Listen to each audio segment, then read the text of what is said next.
आज का पहला क्वेश्चन है कि x1, x2, x3, x4 का औसत 16 है। उसके बाद है x2, x3, x4 के योगफल का आधा 23 है। तो x1 का मान क्या है?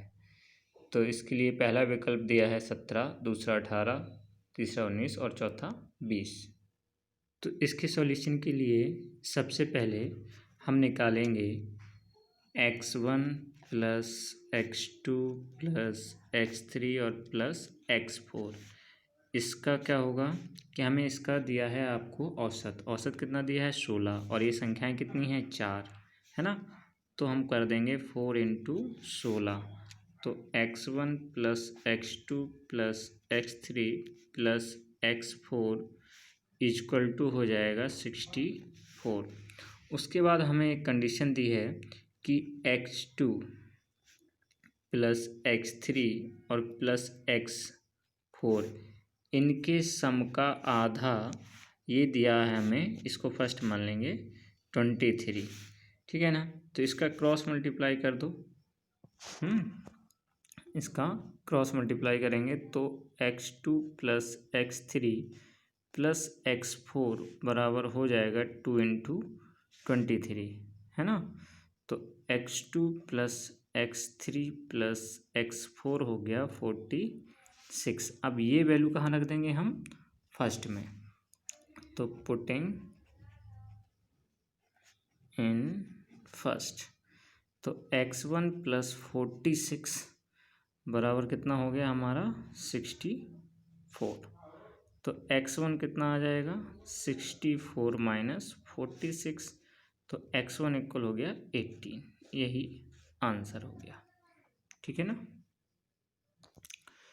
नेक्स्ट क्वेश्चन है कि राम तिमाही और छमाही परीक्षा में 80 औसत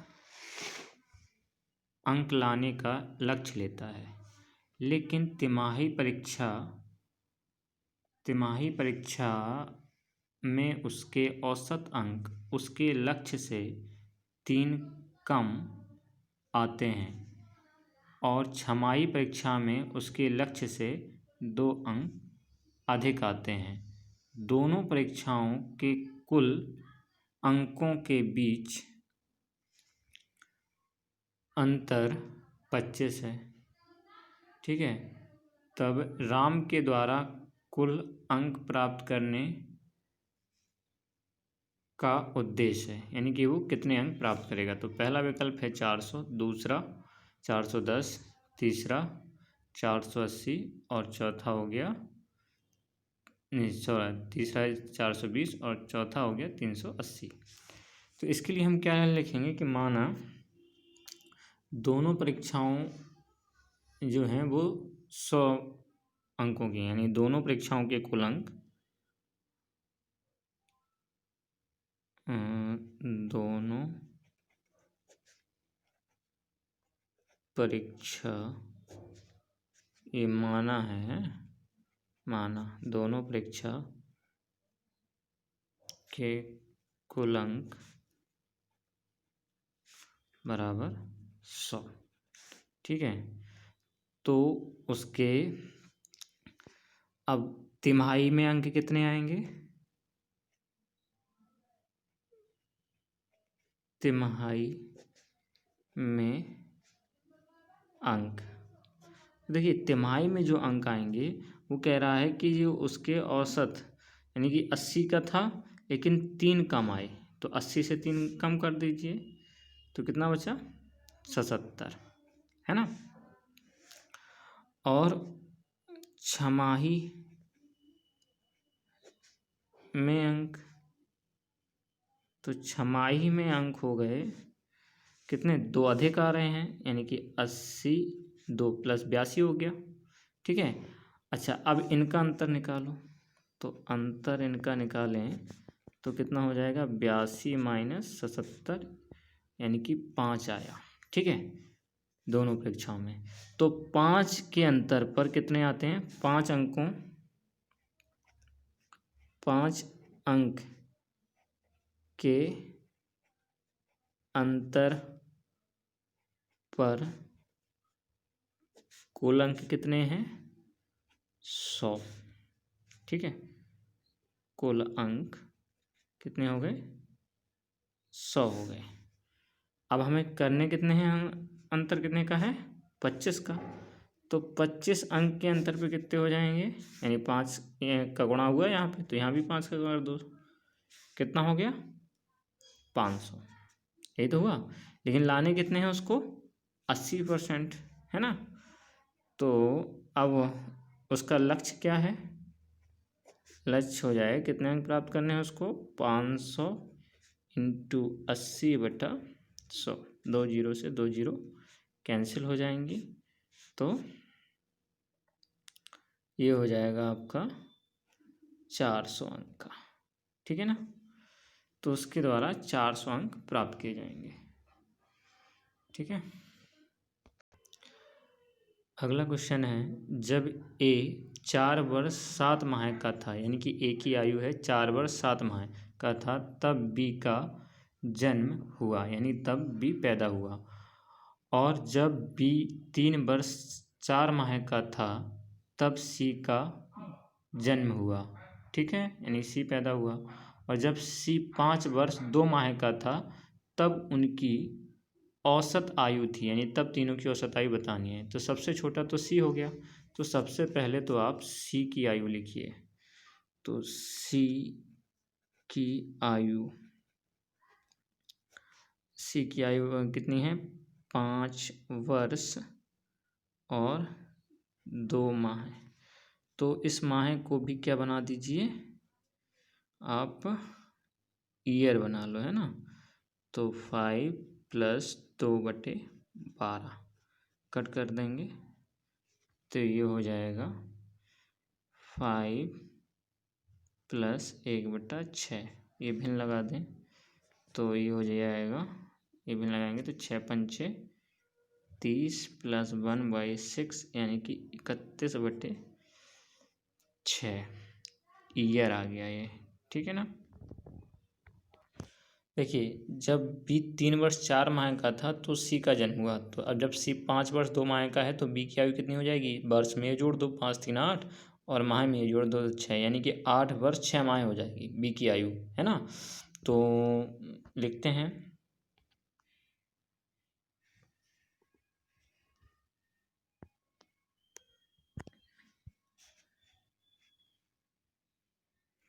बी की आयु, तो ये हो जाएगी 8 वर्ष और 6 माह। तो इसको लिखेंगे 8 + 6/12, कट कर दो, है ना। तो ये हो जाएगा 8 + 1/2। आप इसको जोड़ेंगे तो 8 दूनी 16, 1 17, है ना। ये हो जाएगी 17/2 ईयर। ठीक है। अब इसके बाद जब ये आ जाएगी, तो इसके बाद अब आप लिखेंगे, ये लिखेंगे ए की आयु। तो ए की आयु जब कितनी थी? 4 वर्ष और 7 माह थी, है ना, तब बी का जन्म हुआ। ठीक है। और इस समय बी की आयु कितनी है? 8 वर्ष 6 माह। यही तो है, 8 वर्ष 6 माह।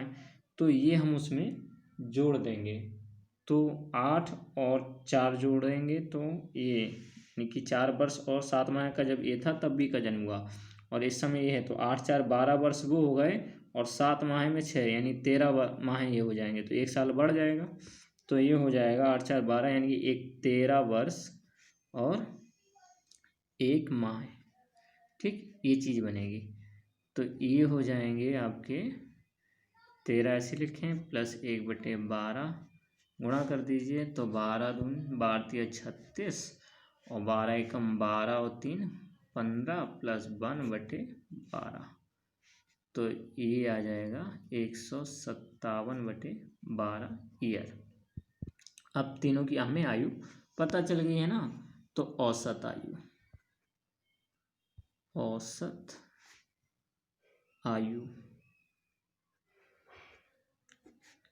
तो औसत आयु इसी की कितनी है? 31/6 प्लस 17/2 और प्लस 157/12 और बटे 3।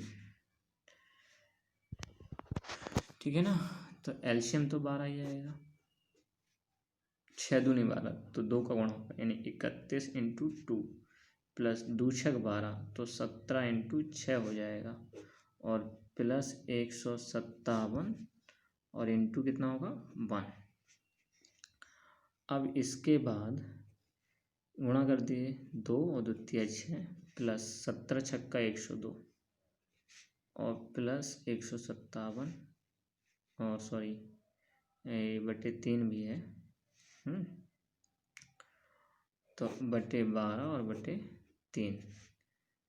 तो देखिए अंश के तो 2 भाग हो गए और हर का 1 ही है, तो इसके नीचे 1 होगा और इस 3 का इससे गुणा हो जाएगा। तो अब आएगा आपका जोड़ें 7 2 9 7 2 9 और 2 11 5 और 6 5 11 1 12 और 1 1 2 1 3 बटे 12 × 3 है ना। ये चीज़ आएगी। तो 3 से इसको कट करिए, तिस्ते नहीं 3 एकम 3 फिर 0 और 30 सत्ते 21 107 बना। ठीक है ना। अब इसको हम 3 से तो ये कटेगा नहीं, 107 आ रहा है। तो ये क्या आएंगे? वर्ष आएंगे। 107 वर्ष। अब वर्ष से हमें क्या बनाना है? माह है। तो पहले तो वर्ष कंप्लीट करो कितने बन रहे हैं। तो इसमें आप 12 का भाग दीजिए, तो 12 × 8 = 96 और 92 में 108 तो 12 × 8 = 96 है ना। 8 वर्ष तो सीधे निकलेंगे। अब 96 जब हम 107 से घटाएंगे तो कितना? 11 बचेगा, है ना। 11 ही तो बचेगा। तो 11 जो बचेगा वो हो जाएंगे हमारे माह, है ना, जो शेष बचेगा। तो 8 वर्ष और 11 माह, ये हमारी औसत आयु आ जाएगी। ये ही औसत आयु। ठीक है, ये चीज़ आ जाएगी। अगला क्वेश्चन है कि एक कारखाने के मजदूरों के महीने की औसत आय 8,500 रुपये है। यदि 7 तकनीकी मजदूरों की महीने की औसत आय 10,000 रुपये और शेष मजदूरों की महीने की औसत आय 7,800 रुपये है, तब कारखाने में काम करने वाले मजदूरों की संख्या है। पहला विकल्प दिया 18, दूसरा 20, तीसरा 22 और चौथा 24। तो देखिए इसमें 2 टाइप के लोग हैं, एक तो तकनीकी मजदूर हैं और एक चीज़ तो तकनीकी की तो संख्या दे दी उसने 7 और उसके बाद कह रहा शेष। तो अगर हम मान लें कि कुल मजदूर हो गए हैं, माना है ना, कुल मजदूर इक्वल x। ठीक है। अब तकनीकी मजदूर दिए हैं, तकनीकी मजदूर कितने? 7। तो शेष मजदूर कितने हो गए? शेष मजदूर हो जाएंगे हमारे x - 7। अब मैंने एक फार्मूला बताया था औसत में, जब 2 टाइप के हों, क्या बताया था? औसत, है ना, इक्वल मैंने आपको बताया था, या औसत आय लिख लो यहाँ पे या कुछ भी जो भी है। तो औसत बराबर मैं बताया था mx + ny / m + n, यही तो बताए थे। तो यहाँ m मान लो आपके 7 हो गया और ये 7 का जो औसत होगा वो x हो जाएगा। n मान लेंगे x - 7 हो गया और इसका जो औसत होगा वो y हो जाएगा। ठीक है ना। तो यहाँ औसत हमें ये दिया है, औसत आय दी है ना, टोटल कितनी है? 8,500। तो यहाँ तो मैंने लिख दिया 8,500 इक्वल m मैंने मान लिया 7 है और इनकी औसत आय कितनी है 10,000। क्वेश्चन में दिया है 10,000, तो 10,000 यहाँ इंटू फिर प्लस n हो गया हमारा x माइनस 7 और इनकी औसत आय कितनी है 7,800, तो इंटू 7,800 अपॉन m कितना है हमारा 7 है, फिर प्लस ये x माइनस 7, तो 7 से 7 कैंसिल हो गया। इस x का हम क्रॉस गुणा करते हैं तो 8,500 x बराबर ये हो गया 70,000, है ना, और फिर प्लस ये हो जाएगा 7,800 x माइनस 0, 8 सत्ते 56 और 7 सत्ते 49 और 5, तो 49 और 5 हो गया जाके 54, ठीक है ना। तो अब इसको इस साइड ले आओ, तो ये हो गया 8,500 x माइनस 7,800 x बराबर ये से घटा देंगे, ये 54,600, ये 70,000, तो 2 जीरो तो सीधा सीधा बच गया, है ना। अब यहाँ 10 में से 6 जाएगा तो 4 बचेगा, 9 में से 4 जाएगा तो 5 बचेगा और 6 में से 5 जाएगा तो 1 बचेगा, ठीक है। तो इसके आगे ये चीज़ बचेगी 8500 से 7,800 घटाएंगे तो ये बचेगा आपका 700 x बराबर, और वो हमारा बचा था, और वो बचा था 15,400, तो x बराबर हो गया 15,400 बटे 700, 0 से 0 कैंसिल, ठीक है ना। इसको इससे कट करते हैं तो x बराबर कितना हो जाएगा 7 दूनी 14 और 7 दूनी 14, यानी 22 मजदूर कुल काम करते हैं उसमें। अगला क्वेश्चन है कि एक कंपनी प्रथम 3 माह के लिए प्रति माह 4,000 उत्पाद बनाती है, वह अगले 9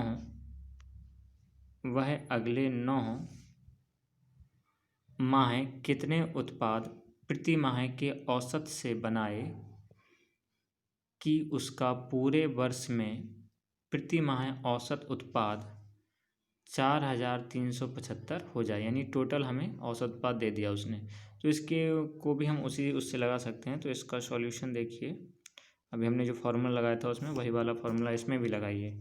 तो औसत बराबर मैंने आपको अभी बताए थे फार्मूला कि mx plus ny upon m plus n, तो यहाँ m हो गया 3 शुरू में, ये 9 हो जाएगा n, और x दिया है हमें पहले 3 माह का 4,000 और y निकालना है, ठीक है। औसत उत्पाद दिया है तो औसत उत्पाद कितना हो गया हमारा, औसत उत्पाद हो जाएगा 4,375 बराबर m हो गया 3 इंटू x हो गया 4,000, फिर प्लस n हो गया 9 और y निकालेंगे और ये हो जाएगा 3 प्लस 9, तो 4,000 हैं 4,375 और इक्वल एगो 4 तिया 12,000 हो जाएगा, प्लस 9y और अपॉन 12, इसका इसमें क्रॉस मल्टीप्लाई कर दो, तो 12,000 प्लस 9y बराबर 12 पंचे 60, 800 लगी 6, 12 सत्ते 84 और 6 90, 800 9, 12 तिया 36 और 36 और 9 जाके हुआ 45, है ना, 45 और 800 आ गई 4 और 12 चौको 48 और 4 हो गया 52, ठीक है। तो 9y जाके बनेगा 52,500 माइनस 12,000, ठीक है। इसको घटाएं तो 500 तो सीधा निकल जाएगा, 2 में से 2 जीरो और ये 4, यानी कि 9y, तो y बराबर हो जाएगा 40,500 बटे 9, ठीक है। तो 9 से काट दीजिए।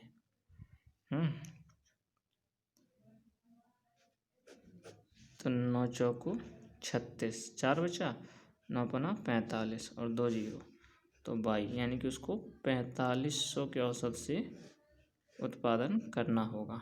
ठीक है। अगला क्वेश्चन है कि एक आदमी 7 बैग चावल 800 रुपये प्रति बैग की दर से 8 बैग चावल 1000 रुपये प्रति बैग की दर से और 5 बैग चावल 1200 रुपये प्रति बैग की दर से खरीदता है। ठीक है ना। तो एक बैग चावल का औसत मूल्य क्या है।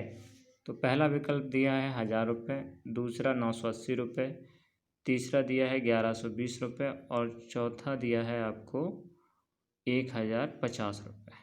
ठीक है। तो इसमें हमें एक बैग चावल का औसत मूल्य निकालना, तो सीधा फॉर्मूला लगा देंगे कि क्या लगाएंगे, एक बैग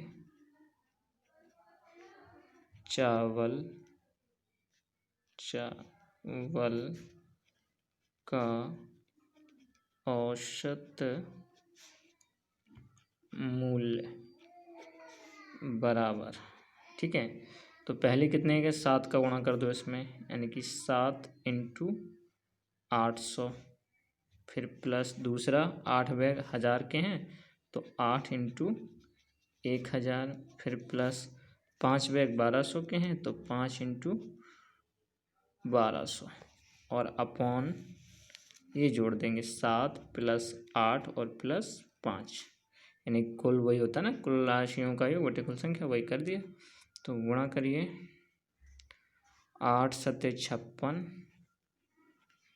प्लस 8000 ये हो गया, प्लस 12 पंचे 60, यानी कि 6000 ये बना, अपॉन देखिए 8 7 15 5 20 ये बना। ठीक है, ये चीज़ बन गई। तो इनको जोड़ भी दीजिए, तो देखो 600 तो सीधा निकलेगा और ये जोड़ें 8 6 14 और 5 14 और 5 हो गया 19 बटे 20। तो ये 0 से 0 कैंसिल, 2 से कट कर दीजिए, कितना बनेगा ये, 2 नम 18, एक बचा 2 अट्ठे 16, 0 980 रुपये। एक बैग चावल का औसत मूल्य कितना हो जाएगा, 980 रुपये, यानी कि सेकंड ऑप्शन सही हो गया। अगला क्वेश्चन है कि 3 वर्ष पहले एक परिवार के 5 सदस्यों की औसत आयु 17 वर्ष थी। एक बच्चे के जन्म होने के बाद वर्तमान में परिवार की औसत आयु उतनी ही है, यानी जितनी पहले थी 17 ही है। ठीक है। तो कह रहा है बच्चे की वर्तमान आयु है। ऑप्शन दिया है पहला 1 ईयर्स, दूसरा 1 से 1/2 ईयर और इसका तीसरा 2 ईयर और चौथा दिया है 3 ईयर्स। तो इसके लिए हम क्या करेंगे, पहले हम निकालेंगे जो 5 सदस्य थे ना, 3 वर्ष पहले की बात हो रही है। तो अगर हम 3 वर्ष पहले यानी कि अगर वर्तमान में देखें तो ये औसत कितना हो जाएगा हमारा, 3 और जोड़ दो इसमें, 20 वर्ष हो गया ना। तो 5 सदस्यों की आयु कितनी, आयु का योग निकालो, ऐसे लिखें वर्तमान है, वर्तमान में 5 सदस्यों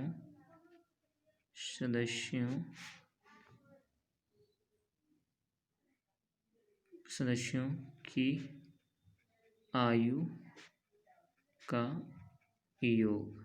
ठीक है।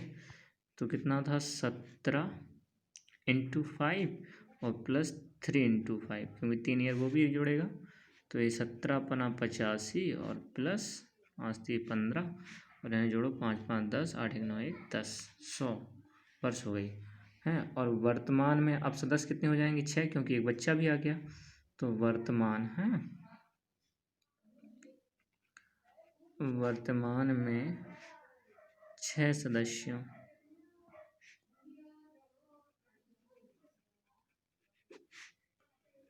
की आयु का योग। तो कितना हो जाएगा, औसत तो उतना ही है 17 × 6, तो 17 छक्का 102। तो अब निकालिए हमें बच्चे की आयु। बच्चे की वर्तमान आयु तो ये हो जाएगी 102 - 100 यानी कि 2 ईयर्स। ठीक है। नेक्स्ट क्वेश्चन है कि एक पति और पत्नी की औसत आयु 27 वर्ष थी जब उनकी 4 वर्ष पहले शादी हुई थी। अब पति पत्नी और उनके एक बच्चे की औसत आयु 21 वर्ष है, तो बच्चे की वर्तमान आयु है। ऑप्शन दिया है, पहला 4 वर्ष, दूसरा 3 वर्ष, तीसरा 2 वर्ष और चौथा 1 वर्ष। तो हम क्या करेंगे, हम निकालेंगे, क्या निकालेंगे कि वर्तमान में पति व पत्नी की आयु का योग है ना। तो दो ही लोग तो हैं, तो औसत कितना था इनका 27, तो 27 × 2, लेकिन ये कब था, 4 वर्ष पहले, तो दोनों के हिसाब से वो 4 वर्ष भी जुड़ेगा, तो 2 × 4, तो 27 दूनी हुआ 54 और 4 दूनी हुआ 8, जोड़ते हैं 8 और 4 12 यानी कि 62 वर्ष ये बना। ठीक है ना। अब वर्तमान में पति पत्नी और बच्चे की आयु का योग है।